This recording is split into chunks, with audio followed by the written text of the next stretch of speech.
Di daerah Dago Atas, Bandung, berdiri sebuah rumah tua peninggalan kolonial yang tidak pernah ditinggali lebih dari 3 bulan oleh pemilik baru manapun. Rumah itu selalu kosong, selalu dijual kembali, selalu menyisakan cerita buruk. Sebagian orang menyebutnya rumah putih, tapi masyarakat sekitar menamainya Rumah Angker Dago 74.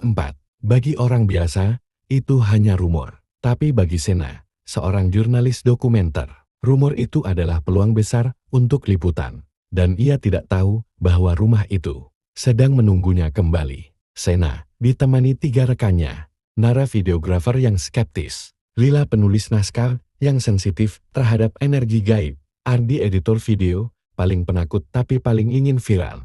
Mereka tiba di Bandung saat sore. Udara dingin dan kabut ringan membuat suasana kota terasa seperti mempersiapkan mereka pada sesuatu. Di perjalanan, sopir taksi online memperingatkan, "Rumah Dago 74, hati-hati ya, kalau malam suka kedengeran suara orang manggil dari dalam rumah." Padahal kosong. Sena tersenyum, mengira itu hanya tambahan dramatis dari warga lokal. Tapi Lila terlihat pucat sejak mendengar alamatnya. Rumah itu tampak megah, namun rapuh tiang kolonial tinggi, cat putih yang mengelupas, jendela besar berjeruji besi, dan taman yang dipenuhi pohon tua. Saat gerbang besi berdecit terbuka, Nara bergumam, "Ya Tuhan, kayak rumah film horor banget."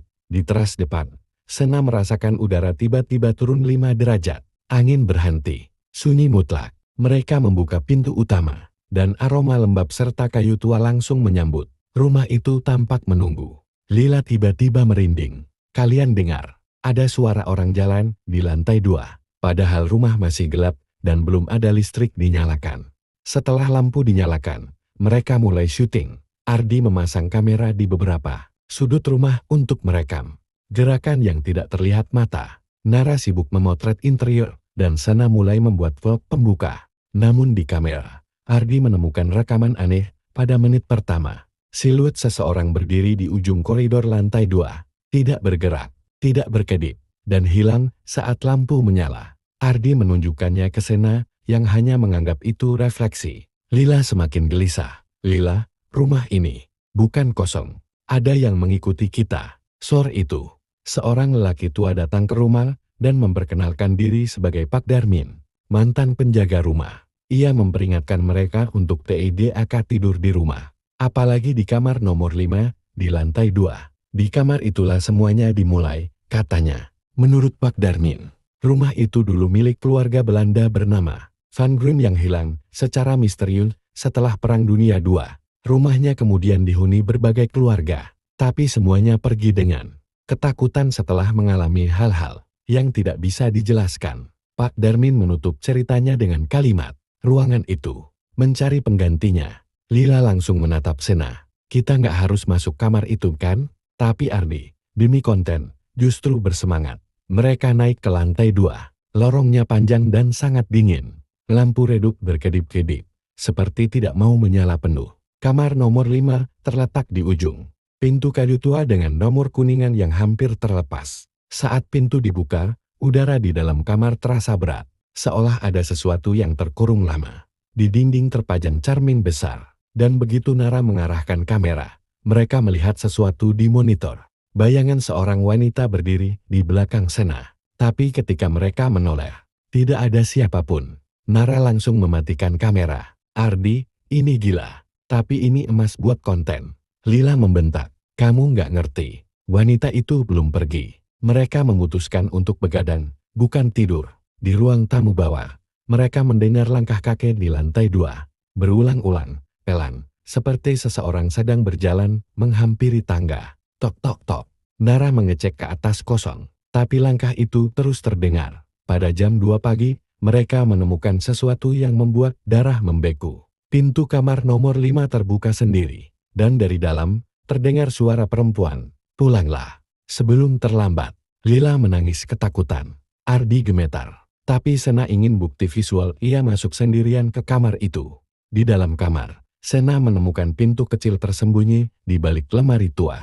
Pintu itu terkunci, namun di bawahnya terlihat retakan cahaya merah temaram, seperti dari lilin. Saat digedor, pintu bergetar seolah ada sesuatu di baliknya. Tiba-tiba pintu terbuka sendiri, Di dalamnya ruang kecil berisi meja kayu, bangkai lilin, dan buku harian perempuan Belanda bernama Else van Groen. Saat Sena membuka halaman pertama, angin dingin meniup lilin hingga mati. Isinya bercerita tentang Else yang dipaksa tinggal sendirian di rumah karena perang, kehilangan ayah dan ibunya. Mulai mendengar suara orang berjalan di rumah, melihat bayangan yang bukan manusia, merasa rumah itu ingin menelannya. Halaman terakhir bertuliskan, "Jika seseorang lain membaca ini, aku tidak lagi hidup sebagai manusia." Sena menelan ludah, dan saat ia memalingkan kepala ke cermin, ia melihat wanita bergaun putih berdarah berdiri di belakangnya. Sena berlari keluar kamar dan menutup pintunya, tapi wanita itu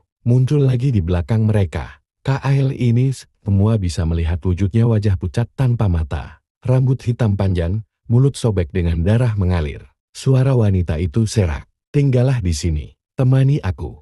Lampu meledak satu persatu, lorong menjadi gelap. Mereka semua berlari menuruni tangga, tapi tangga terasa semakin panjang seperti tidak ada ujungnya. Rumah itu berubah bentuk, dinding memanjang, pintu-pintu menghilang. Rumah itu mengurung mereka. Setelah entah berapa menit berlari, mereka tiba-tiba kembali di depan kamar nomor 5 padahal mereka sudah turun lantai. Rumah itu memainkan mereka. Ardi berteriak sambil menghantam dinding. Tetapi dinding terasa seperti daging lunak dan hangat.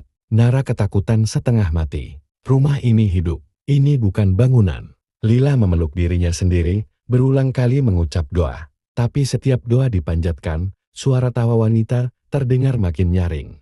Sena memutuskan kembali ke kamar nomor 5. Percaya rumah sebenarnya ingin sesuatu. Ia membuka buku harian Else lagi dan menemukan catatan tersembunyi. Rumah ini butuh jiwa untuk menjadi wadah baru. Jika tidak diberi, ia akan mengambil sendiri. Tiba-tiba Nara menjerit wanita tanpa mata mencengkeram tubuhnya, menyeretnya ke lantai 2.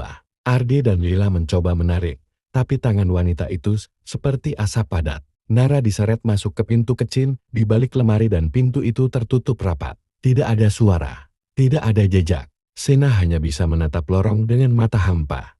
Rumah bergetar. Dari dinding keluar darah tipis mengalir. Cermin-cermin retak dan memperlihatkan bayangan wanita yang terus tersenyum. Ardi mulai kehilangan akal dan menjerit histeris. Lila mencoba menyeretnya keluar rumah, tapi pintu depan terkunci dari dalam seolah disegel. Wanita itu muncul lagi, kini lebih jelas dan mengerikan. Satu jiwa tidak cukup. Sena sadar, rumah itu tidak ingin mereka pergi. Rumah itu memilih mereka. Melihat Lila hampir ditarik, Sena akhirnya membuat keputusan paling gila. Ia masuk ke kamar nomor 5 sendiri, mengunci pintu, menghadang wanita itu sendirian. "Sena, aku yang kau mau. Lepaskan yang lain." Wanita itu berhenti. Suara rumah mendengung halus. "Wanita, kau sama sepertiku. Kau kembali ke rumah ini bukan karena tugas, tapi karena panggilan."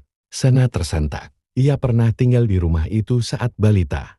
Ia tidak mengingat apapun, tapi rumah mengingatnya. Wanita itu meraih wajah Sena. "Kau pewaris berikutnya." Sena akhirnya menyerah. Ia menutup mata dan membiarkan wanita itu menyentuh dahinya. Dalam sekejap, rumah berhenti bergetar. Lorong menjadi normal. Lampu menyala kembali. Lila dan Ardi menemukan pintu depan terbuka. Mereka kabur tanpa menoleh ke belakang. Namun saat polisi datang bersama Pak Darmin beberapa jam kemudian, rumah itu kembali kosong. Tidak ada Sena, tidak ada mayat, tidak ada tanda perjuangan.